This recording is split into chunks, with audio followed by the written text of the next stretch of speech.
Okay, horn works. Here we go.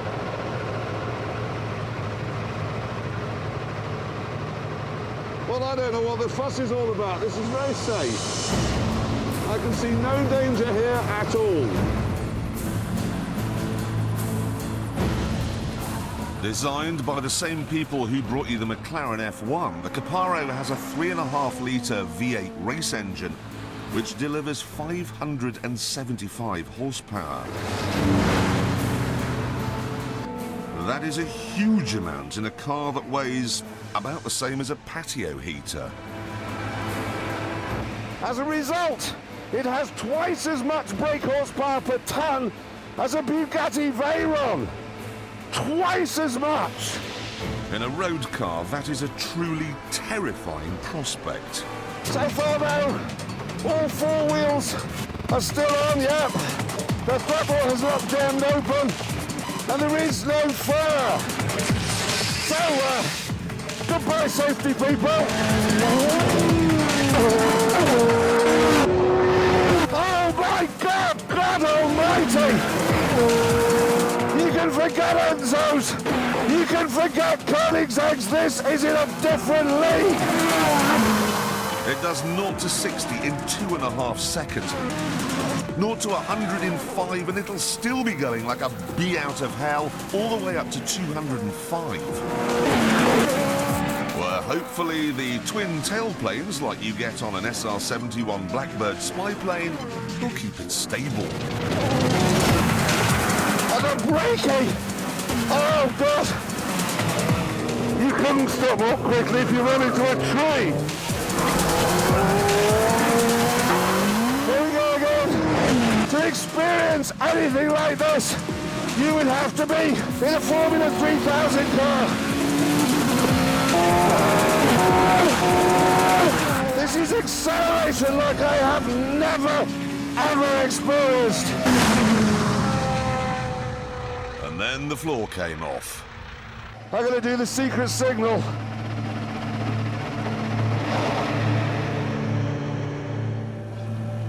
Thankfully, it wasn't a big job, and soon the T1 was back.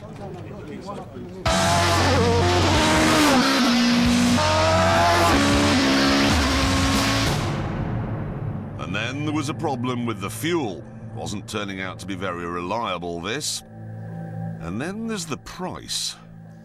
I don't really know how to soften the blow on this, so I'll just come straight out with it. It's £235,000. Really then, the only people fit, brave and rich enough to buy such a car are Premiership footballers. I'm sure Mr. Rooney will like the speed and the looks very much, but he's in for a nasty surprise when he gets it back from the menders, because this is about as good at taking corners as he is. Oh no, that is a lot of understeer. Oh, that is a lot of understeer there. Put my foot on the power, but there's so much power in this, I'm just going to spin out. Oh God, this is a disaster.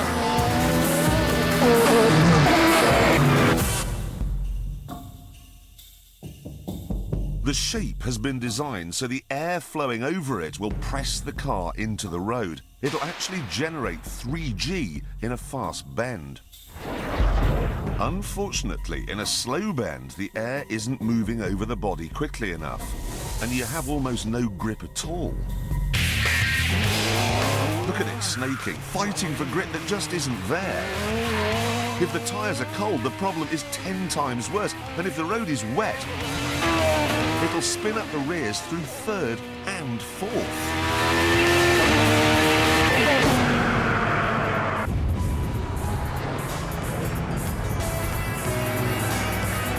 If you try to go around a normal roundabout at a normal speed in this, you're going to have a huge accident. When this thing goes on sale, there isn't going to be a ditch in the land or a hedgerow that isn't full of Premiership footballers, all broken and on fire. Because of this car, I wouldn't be at all surprised if Grimsby Town won this year's FA Cup.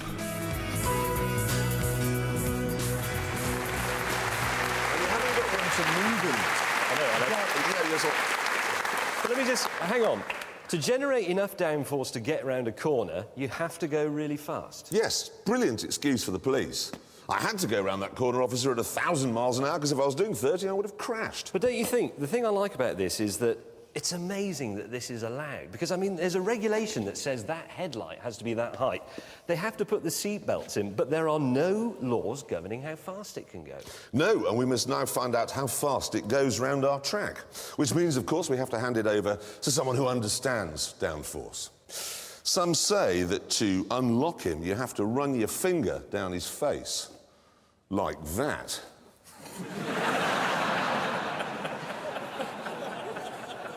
And that if he were getting divorced from Paul McCartney, he'd keep his stupid, whining mouth shut. All we know is he's called the Sting. And he's off, and he's gone already. A little bit of wheel spin there. Now, he's heading down to the first corner, fairly fast. There should be just about enough downforce to get him round. Let's have a look. Look at the speed he's going in there. That's tail kicked out a little bit. He's snaking. Now he's going to build up the speed again. Obviously, he's got no stereo today, so no self-help. As he turns into Chicago, running a bit wide, the understeer kicking in. Not much he can do about that. Now he's just back on that 3.5-litre engine into the hammerhead, turning in. He's going to be in serious bother here if he's not careful. Yeah, understeer again, then oversteer, then understeer, then oversteer, and now he can get back on the power. This will be phenomenal through the follow-through. 3G through there, easy peasy. Getting on for Formula 1 levels of grip. Through the tyres. God, that's quick. Now he's got more bother again because he's got to go slowly for the second to last corner, turning in. Held that one very nicely. Last corner again, running wide and across the line. Now, this is...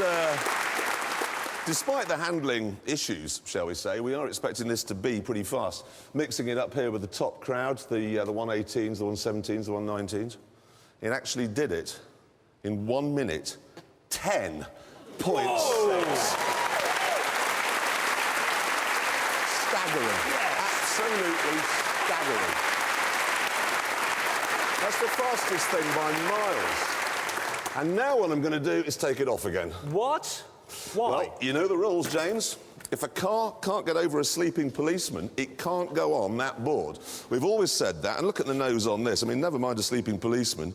You'd rip that off if you ran over Gandhi.